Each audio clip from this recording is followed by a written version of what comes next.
Geek Junkie Podcast, Episode 9, Grandma Tarkin.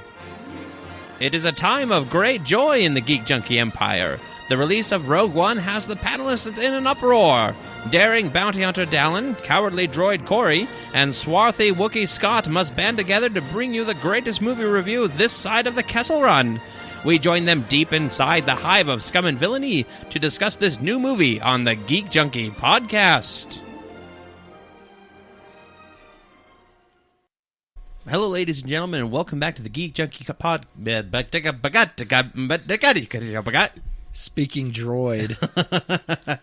That was a little preview of our Star Wars episode, guys. Corey speaking somethingese. I don't know what kind of race language it is. Speaking Saw Gerrerian. See, now that you guys are making jokes, we have to use all of this. That's why we're doing it. Anyway, welcome back to the Geek Junkie Podcast. I am your host, Corey, Human Cyborg Relations, and I am joined as always by the man you always want to win else he'll rip your arms out of your sockets. Scott, how are you? That's my best Good. Wookiee. Sorry. No, it was good. It was good. And then a man who is licensed to use disintegrations, Dallin. Dallin, How are you? I'm good. Good to hear.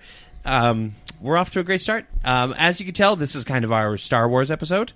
Am I a little quiet? Am I quiet? No, I don't know. I think you're normal. Fun to me. Alrighty. I feel quiet for myself. Maybe I have to turn myself up. Probably your volume is low.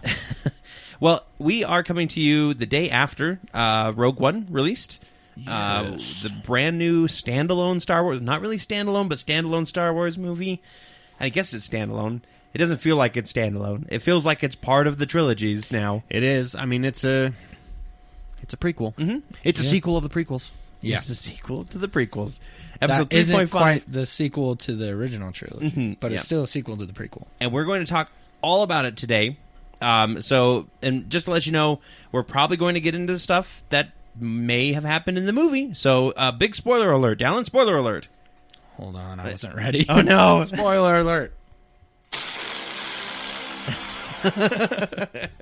We're so professional. Yes, we are. That he's holding his phone up to the microphone, guys. If you would like for us to get a soundboard, send your money, care to.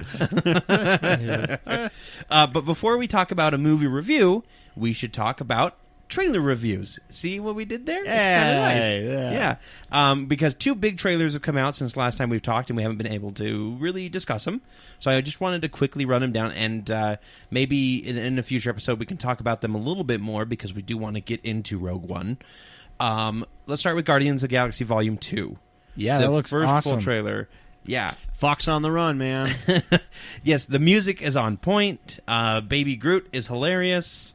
I think Drax steals that trailer, though. I don't know about you guys. Yeah, he totally does. agree. They introduced new character Mantis, Oh yes, Yeah. I mean that's a huge, which if you're a Guardians of the Galaxy fan from the comics, you'll know who she is. Mm-hmm. And I don't know much about her other than what I've been told. So Apparently she can read thoughts or feelings. She's like a touch telepath. Basically, she has to touch you to be able to. She not She's really read your mind, but empathic. Empathic. There you go. Cool. Yep. Yeah. She's Deanna Troi, but more touchy-feely. Yeah, a little bit more touchy-feely. Yep. Yeah, Deanna Troy's plenty touchy-feely in my opinion. Yeah. Anyway, it looks good. We'll talk more about it when we talk about upcoming movies next year in a future episode. And the other one was Spider-Man Homecoming. Came out. And huge buzz around it all week long. And then all of a sudden, boom, trailer drops. And it looks fantastic. Yeah, I love the end of that trailer when he's swinging through the city and Iron Man comes riding up next to him. That's awesome. Let's go over it a little. I mean, we got Peter Parker, awkward 16-year-old or whatever, going to school and can't talk girls, can't talk to women. Which in that one trailer, he portrays a better Spider-Man and Peter Parker than all the other movies combined. It's true. Yeah, I'd agree. In my opinion, I feel like not Andrew Garfield. What's his name? Tobey Maguire. No, the new guy. Oh, Tom Holland. Tom Holland does a better job than both the other two guys I just mentioned. Who went through all three Spider-Man there. Yeah. I still love Spider-Man 2 from the Raimi trilogy. I really do. With Doc Ock, I think that Alfred Molina plays a fantastic Doc Ock. And we were actually quoting the first one the other day, and the Bonesaw part, and we're man, that is actually a pretty good movie.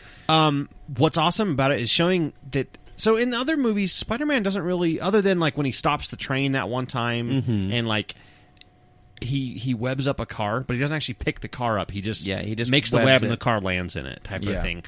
They don't really show him as being. I mean, he's strong. He's really strong. Yeah. And they show it in this where he's holding the boat together on the trailer. He's just beating the crap out of the thugs in the bank. They're trying to steal easily, like flicking them basically, and they're flying across the room. Which and that's awesome because Spider-Man would be able to take out petty criminals super fast. Yeah, but then it makes them focus on the bigger ones. In this case, Vulture, which Michael Keaton. Playing Birdman again? Playing Birdman.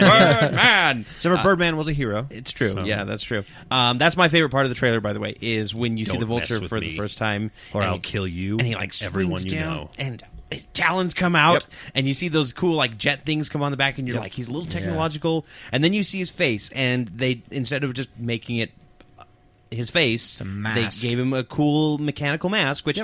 updates it, but they still have that fur. Fur around the collar. That's really cool. It's like looks almost like Russian KGB kind of look. A little bit. And it's got like the tactical eyes, which was really awesome. Yes. So all in all, really good trailer. Yeah, there is Iron Man in it a few times. Yes. Yep. So I hope that there's not a ton of it. I hope there's just a teeny bit of Iron Man because I get that Iron Man sells. Like he's Marvel's Batman. If DC has to put Batman in every movie to get it to sell, like that's the only way that they feel like they can sell any tickets at all is by putting Batman in, which drives, if you know me at all, drives me crazy. Yeah. Because I'm like, Batman, come on, guys. He's not that cool. We don't need Batman in our Green Lantern movie. He really isn't that cool. And no, he is not relatable. No. He's a billionaire. Yeah. That knows every martial arts and every language. He's not relatable at all. No. That's like putting Daredevil in every movie. Oh, but he's human. Doesn't matter. By his superpower is money. Yeah. And none of us have money, so. But Iron Man is basically the same thing. Okay. He's Marvel's like, well, we don't know if this will sell very well. Throw some Iron Man in it. Yeah. Yep. Okay. I think Tony mentions it one time. We're good. Yeah. I think for this first movie, you're going to get a fair bit of Iron Man because he's got to be the bridge of the gap between what happened in Civil War and what's happening now, and the Sony Marvel deal and everything like that, to establish that yes, this is in the same universe. So we're going to bring him on in. I think we're going to get more of him as Tony Stark though than Iron Man. Yeah. He's going to be kind of a father figure for him, I believe. I mean, that's kind of how I look at it. Like, I'm not hugging you. I'm just trying to open the door. Yeah, exactly. Well, and I think that Peter Parker's going to try to see him as a father figure, but Tony's no kid. Yeah. I the first Spider-Man, I'll be okay watching Aunt May. Like they just keep making her younger. Whatever. That's fine, I guess. I hate her in the comics. She drives me crazy. I like her in the comics. She's pretty fun. Well, okay, I do take that back. I don't hate her. She's just mildly annoying. She's very aware of everything. Like, even if she knows that, like, even if she doesn't know that Peter Parker is Spider-Man specifically, she knows that he's got his secrets and that he's trying to help people. And she's not I guess you're right. She isn't one of those people that are like, why didn't you tell me your secret? She's just like, hey. The Wests. Or any CW show ever. Yeah. Freaking Iris. Yeah, I know, right? I'm so glad she gets killed by Savitar in the future. We're still in spoiler territory. Don't worry, guys. That episode's been out for like 2 weeks. It's true. It has. It is past. In TV terms, it's past the spoiler territory. In my opinion, as far as the mid-season finales go, that one was pretty tame. Yeah, well, it's because they had just come off. Arrows was much better. Arrows was pretty good, and Legends was really good too. Yeah. Okay. Good. Anybody else? Final thoughts on Homecoming? I can't wait. Go check it out if you haven't July watched it yet. Was it July or July? June? Yeah, July of 2017. Yep. So check it out. Okay.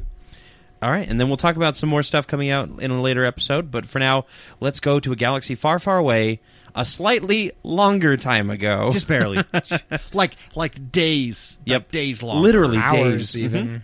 And we're in spoiler territory, so we're going to start off by me saying that I did not expect that many deaths in a movie. Should we have done the bong? No, we did already. We did it. We'll just just add the gonna drop in continue on. later. Got it. This is all spoiler territory. We're good. Spoilery. But I mean, I expected stormtroopers to die. I expected bad guys to die. Yeah. I did not expect a lot of main characters to die. I didn't expect most of the main characters to die. I knew a lot of people were going to die when they got to Jeddah, and they're like, "Hey, Jeddah? we They got a Jeddah? Jeddah? Jeddah. I would think they'd be more like Passat people. Yeah. Anyways, they get to the city of Jeddah. Boom, dad joke. And I knew a lot of people were going to die when they're in that little town square, and all the little snipers start showing up. And then they guerrilla attack the stormtroopers. Just that, how violent that attack was. Yeah. I was like, okay, this is that Star Wars movie. We're going to see a lot of dead people. A little more the nitty-gritty of the universe. One cool thing about it, in my mind, is, but you said it perfectly, that's war, people. Yep. Like, people die. Stuff happens. Cities get destroyed. Like, you get a kid screaming in the street because everything is blowing up around her. That was like, which not Star Wars to me, but it fit perfectly. Reminded me of Pacific Rim, by the way. Oh, the girl. Yeah, just because she was Asian and scared and little girl scared. That's like, it just brought me back to Pacific Rim. But what I was surprised, like, we were exiting the theater, and half the people there were talking about the movie, of course, and they were going like, "Well, I didn't think that they all had to die. I wouldn't have killed them," And it's just like, that's kind of the point. Is this is a last ditch effort kind of thing. You know? They did have to die because otherwise they would have been in A New Hope. So let's kind of go. What's your first of all? Give our ratings for it. Okay, what do you think? We'll just start off with kind of out of 5. Out of 5, like hell yeses. 5 hell yeses. However, we're going to do our rating system. I'd give it a 4.5. I can't quite give it perfect just because the beginning is a little. It bounces around a bit to try and hurry and set up the story so the second and third act play off well, but 4.5. I'm going to give it a whoopee whoopee. Whoopee. Which is a one nub nub. Yeah. Nub nub. No, that's the amount that creature cost that Jar Jar eats. That's right. Yeah, if you remember that. That was a prequel joke, guys. No, I liked it. I'm going to give it. I think 4 out of 5 is fair. It's definitely, like you said, I actually had problems with it in the beginning too. I felt that pretty much, but it really made up for it towards the end of the movie. Yeah. Like, so it didn't quite make mediocre territory for me, but it definitely didn't breach what I thought Force Awakens was. So for me, Force Awakens is still the superior movie, and that's my 5 out of 5. So it may be 4 out of 5, 4.5 out of 5 for me. Yeah, I'm at 4 out of 5 too. Okay. I could be controversial and be like, it's 2 out of 5. No.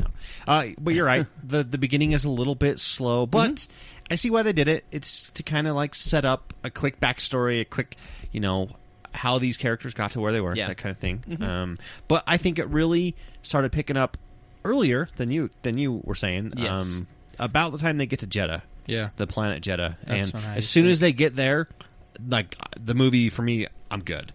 All that leading up to it, the first act, I'm kind of like, well, this is all right. Yeah.